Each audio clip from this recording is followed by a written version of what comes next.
Fala, seus cristãos cansados, graça e paz a todos os santos da internet. Hoje nós estamos aqui para mais uma conversa deliciosa sobre os temas do Evangelho de João, seguindo o guia da nossa lição da escola sabatina desse último trimestre de 2024. E se você tem acompanhado a gente a cada semana, você já sabe que o Evangelho de João é muito especial, né? Ele leva a gente a mergulhar bem fundo na vida, nas obras e nos ensinamentos de Jesus de uma maneira um pouco diferente dos outros evangelhos. João nos apresenta um Cristo divino, presente desde a criação do mundo e que é aquele que é o caminho, a verdade e a vida. E nesse vídeo nós vamos explorar algumas questões que, sem dúvida, vão nos fazer refletir e quem sabe até nos desafiar na nossa caminhada com Deus, tá certo? Nós vamos falar de Abraão, de Maria, de Pilatos, de Tomé e, claro, do próprio Jesus, porque cada um desses personagens, eles têm algo a nos ensinar sobre fé, dúvida, verdade e salvação. Então prepara aí o seu chazinho, a sua cevada, se ajeita na cadeira, porque a gente vai começar essa jornada juntos aqui.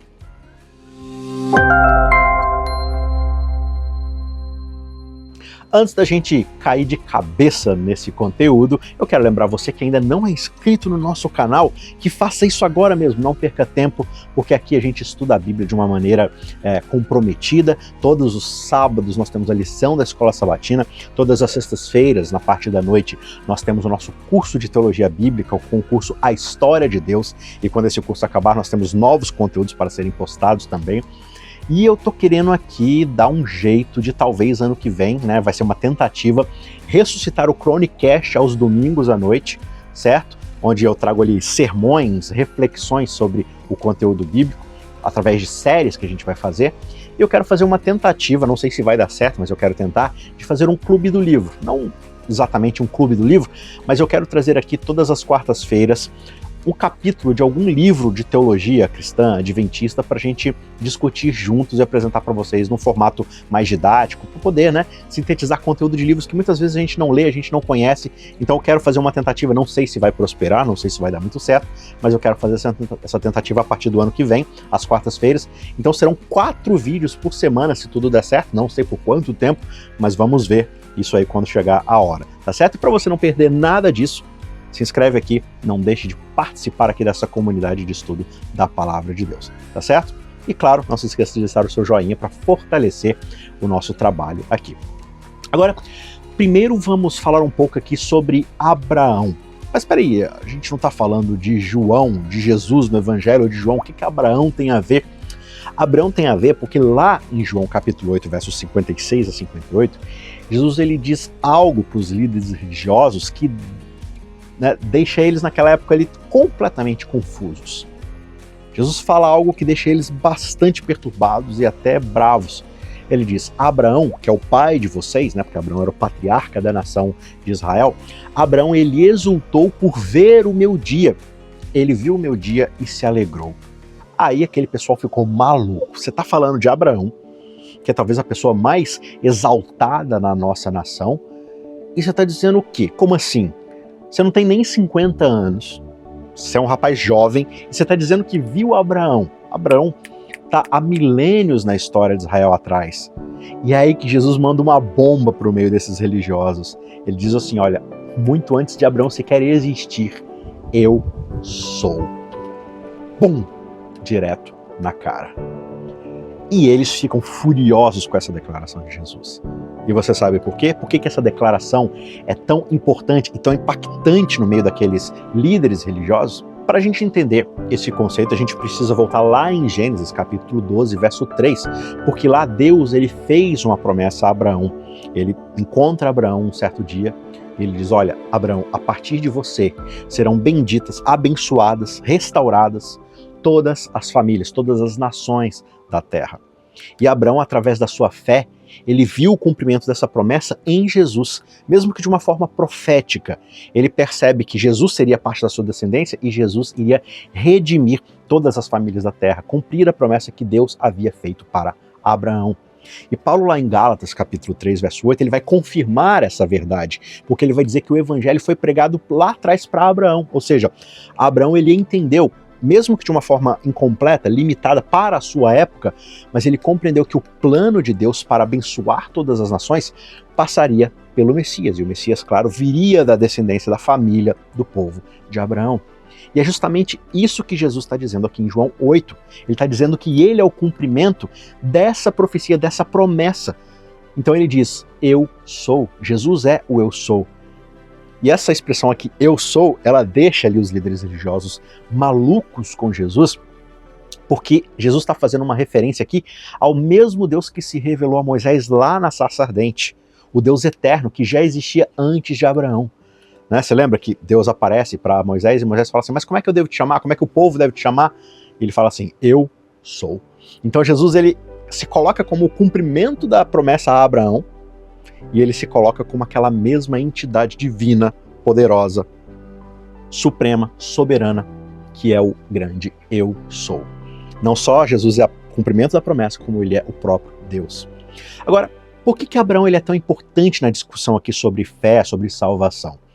Paulo vai dizer lá em Romanos 4, versos 1 a 5, que Abraão é um exemplo de alguém que foi justificado pela fé e não pelas obras. Né? Paulo está ali tentando quebrar essa ideia de que a salvação é algo que a gente conquista pelo nosso merecimento, pelo nosso esforço de alguma forma, seguindo regras, cumprindo mandamentos. Paulo lá em Romanos, especialmente no capítulo 3, versos 23 a 25 e também no verso 28, ele vai deixar muito claro que todos pecaram e estão destituídos da glória de Deus. Ou seja, nós não merecemos nada vindo da parte de Deus. Nós somente somos justificados gratuitamente pela graça, mediante a fé em Cristo Jesus. E Abraão é um exemplo dessa salvação que aconteceu. Ele é um exemplo de que a salvação sempre é alcançada pela fé. Mesmo antes da lei ser dada a Moisés lá no Sinai, tempos depois, séculos depois de Abraão, Abraão já havia sido justificado, porque Abraão acreditou nas promessas de Deus, ele creu no Evangelho. E isso, Paulo vai dizer, foi creditado a Abraão como justiça. Abraão não precisava realizar feitos grandiosos ou cumprir uma lista de regras para ser aceito por Deus. Ele simplesmente confiou. E essa mesma fé é aquilo que nos justifica hoje. Quão incrível você acha que é isso? Assim como Abraão, nós somos chamados a confiar plenamente nesse Deus. E não nos nossos méritos, não nas nossas conquistas, nas nossas obras do dia a dia. Agora, mudando um pouco de assunto, vamos falar aqui de uma mulher que fez algo absolutamente notável. Maria. Lá em João capítulo 12, versos 1 a 3, a gente vê Maria ungindo os pés de Jesus com um perfume caríssimo. E ela enxuga os pés de Jesus com os próprios cabelos. E esse é um ato de extrema humildade, de extrema devoção. Só que por que isso é tão significativo a ponto de ser registrado nos evangelhos, na biografia, digamos assim, de Jesus? Bem, esse gesto de Maria, ele não foi só um ato de gratidão por parte dela, embora fosse também isso. Jesus ele tinha ressuscitado o irmão de Maria, Lázaro. Isso só já seria um motivo mais do que suficiente para Maria estar extremamente agradecida. Só que o ato de Maria também é um ato profético.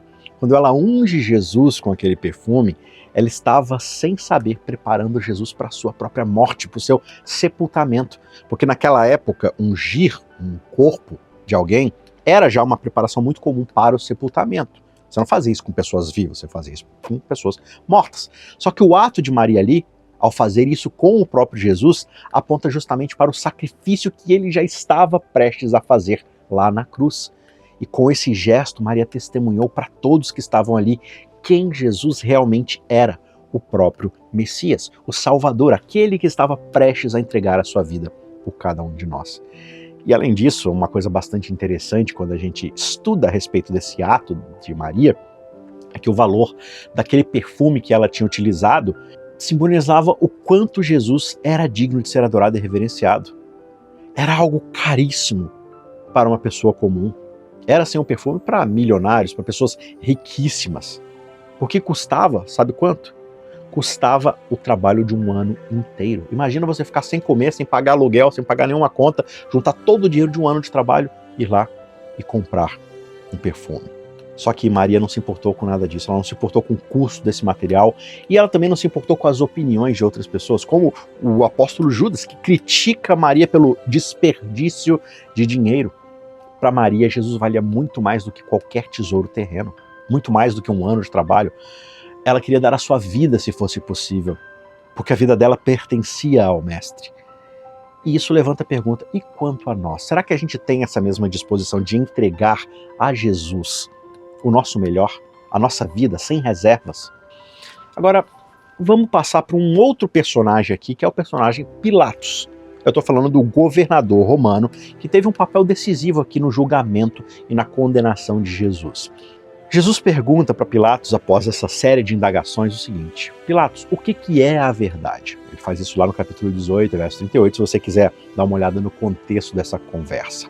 E essa continua sendo talvez uma das perguntas mais profundas e relevantes da existência humana. Uma pergunta que até hoje traz muita discussão nos círculos filosóficos acadêmicos. Só que você sabe o que é mais interessante nessa conversa, nessa indagação de Jesus? Pilatos ele estava literalmente diante da verdade, com V maiúsculo, a verdade encarnada. E ainda assim Pilatos não consegue ver a verdade. Ele sabia que Jesus era inocente. Lá em João 18, verso 38, também no capítulo 19, versos 4 e 6, ele repete várias vezes, olha, eu não acho crime algum nesse homem. Mas por que Pilatos vai lá e condena Jesus mesmo assim? Ele faz isso porque havia uma pressão política forçando o seu cargo, colocando o seu cargo, a sua autoridade em xeque. E ele estava mais preocupado com a sua posição, com a sua influência e, claro, com as consequências de desafiar os líderes religiosos judeus que iriam falar lá para o César e talvez colocar a sua posição em xeque. Ele estava mais preocupado com essas coisas do que com fazer aquilo que era certo, ou seja, inocentar Jesus diante de todos. Os líderes judeus eles estavam determinados a ver Jesus crucificado e eles usaram uma chantagem política para poder forçar a mão de Pilatos. Eles dizem, olha, se você soltar este homem, você não é amigo de César. Nós mesmos vamos testemunhar que você está conspirando contra César. Lá em João 19, verso 12. E só essa frase, só essa pressão, já foi o suficiente para Pilatos ceder. Só que a ironia aqui é que quando Pilatos condena Jesus, ele estava, de certa forma, testemunhando para o mundo inteiro quem Jesus realmente era. Mesmo diante de um ato de covardia, Pilatos ele declarou a inocência de Cristo, quando ele escreve Rei dos Judeus sobre a cruz, e ao fazer isso ele aponta para a verdadeira identidade de Jesus. Mesmo sem ele entender, mesmo achando que isso era uma brincadeira, ele estava fazendo algo que era um cumprimento profético. E no final das contas, Pilatos serve como um exemplo trágico de alguém que teve a verdade bem diante dos seus olhos, mas ele escolheu permanecer nas trevas da conveniência e da ignorância. E falando em escolhas e verdades reveladas, a gente também não pode esquecer de alguém muito importante no Evangelho de João, que é Tomé, o famoso discípulo incrédulo, que aparece lá no capítulo 20, versos 19 a 31. A gente vê ali que Tomé ele não estava presente quando Jesus aparece aos discípulos após a sua ressurreição. E quando os outros contaram para ele o que aconteceu, Tomé fez aquela clara declaração, aquela clássica declaração, quando ele diz, olha, se eu não ver, ou se eu não vir o sinal dos cravos nas suas mãos, se eu não puser o dedo no lugar dos cravos, de modo algum eu irei crer. E o que muda o coração de Tomé? Quando Jesus aparece novamente, dessa vez com Tomé presente entre os discípulos, ele convida Tomé a tocar as feridas de Jesus. Só que, curiosamente, o texto não diz que Tomé realmente fez isso. Ele apenas, aparentemente, vê o Cristo ressuscitado e isso foi suficiente para que Tomé caísse aos seus pés e dissesse, meu Senhor e meu Deus. E essa é uma das mais poderosas declarações de fé em todo o Novo Testamento. A experiência de Tomé é um exemplo incrível de como Jesus se encontra conosco nas nossas dúvidas. Ele não condena Tomé por sua falta de fé, mas em vez disso ele o convida a acreditar. Só que há algo muito mais importante nessa história. Em João 20, versos 29, Jesus vai falar algo para Tomé, que na verdade é uma mensagem que João quer deixar para os seguidores de Jesus que estariam lá na frente lendo esse evangelho, mesmo não tendo presenciado Jesus pessoalmente com seus próprios olhos.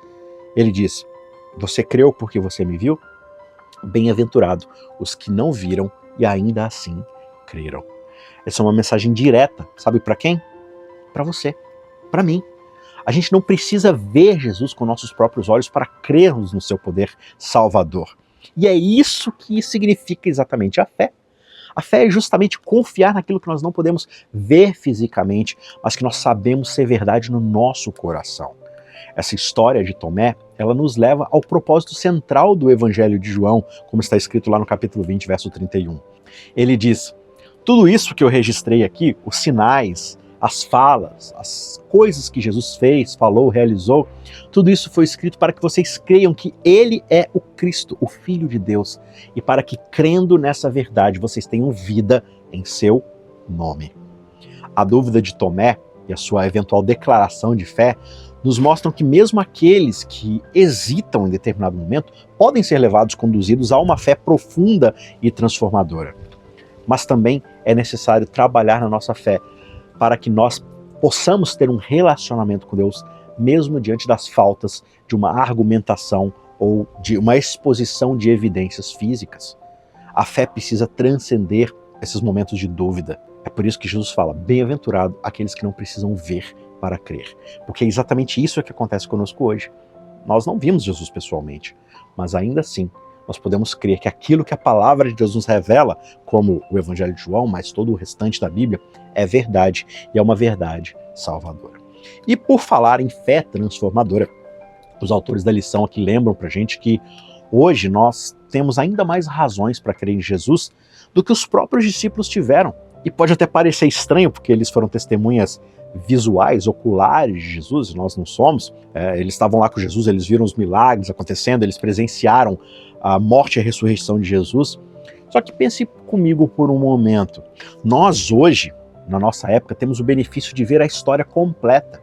Nós temos não só o relato de toda a Bíblia, desde a criação até a redenção, mas nós temos a revelação do Espírito Santo que guia a igreja até hoje e nos ajuda a entender as Escrituras, que foram esse legado deixado pelos profetas, pelos apóstolos para cada um de nós.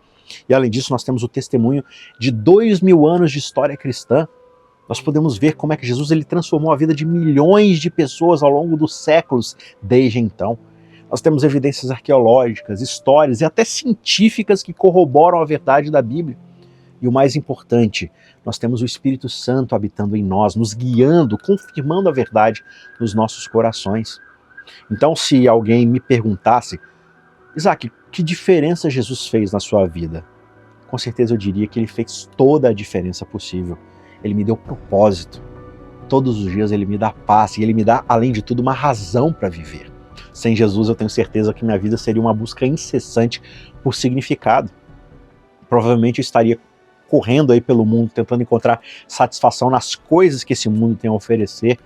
Só que nada disso eu tenho certeza iria preencher de verdade aquilo que só Jesus pode fazer. Jesus é a mudança no meu coração e é a mudança que eu preciso a cada dia. É nele que eu encontro um propósito eterno. É nele que eu me sinto amado por Deus. Jesus ele me trouxe paz, e mesmo em minhas tempestades, que eu tenho certeza você passa todos os dias, eu também enfrento, Jesus continua moldando o meu caráter a cada dia. E esse é o maior milagre de fé que eu posso receber. Agora, se alguém me perguntasse, assim como Jesus perguntou para Pilato, o que é a verdade? A minha resposta seria bem mais simples. A verdade é uma pessoa. A verdade é Jesus Cristo. Ele é o caminho, a verdade e a vida, conforme ele declara aqui no Evangelho de João. Para mim, a verdade não é apenas uma ideia abstrata ou uma teoria filosófica. A verdade ela é viva, ela é real, ela é transformadora e é relacional. Eu me relaciono com essa verdade a cada dia. E eu tenho certeza que quando você conhecer a verdade, assim como ela é, quando você conhecer Jesus, você vai ser liberto. Liberto do seu próprio eu, do seu egoísmo, do seu jeito mundano de viver. Liberto das expectativas que esse mundo coloca sobre nós. Então, eu espero realmente que a vida de Jesus seja essa libertação na sua vida. Que você se relacione com Ele a cada dia e permita que a sua vida transforme você. E que essa reflexão, eu espero, tenha tocado o seu coração, ajudado você a enxergar que Jesus é muito mais do que uma história, Jesus é muito mais do que um testemunho de um tempo atrás. Jesus é uma verdade viva, que está viva até hoje e deseja se relacionar comigo e com você. Tá certo? Se você gostou desse vídeo, você já sabe o que fazer.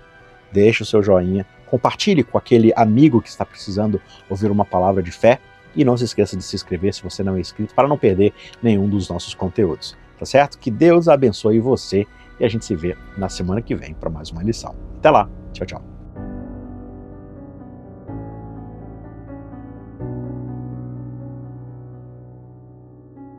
Ajude o Cristãos Cansados a continuar produzindo conteúdo cristão gratuito e de qualidade. Os links estão na descrição.